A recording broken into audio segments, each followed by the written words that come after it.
يا ترى نلبس ايه في تغيير الجو اللي مش مستقر ده؟ الصبح حلو وبعد الظهر حر وبالليل ساقعه، وده اللي هنعرفه في الفيديو بتاع النهارده.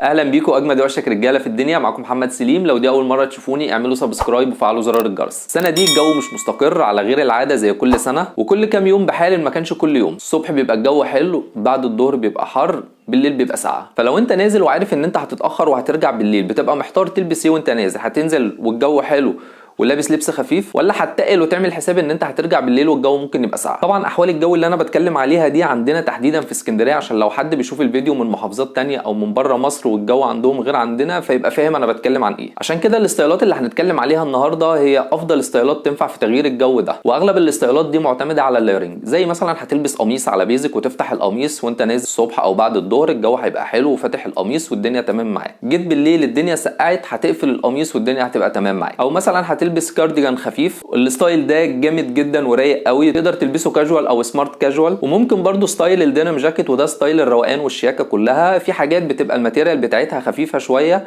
هتبقى مناسبه جدا في الوقت ده، ودي كانت افضل الستايلات اللي ممكن نلبسها في الجو المتغير اللي احنا عايشين فيه ده. ولو حد عنده اي اراء تانية او اي ستايلات تانية تكون مناسبه للجو ده ممكن يكتبها لنا في الكومنتس. ويا رب الفيديو يكون عجبكم، واشوفكم على خير الفيديو الجاي. سلام.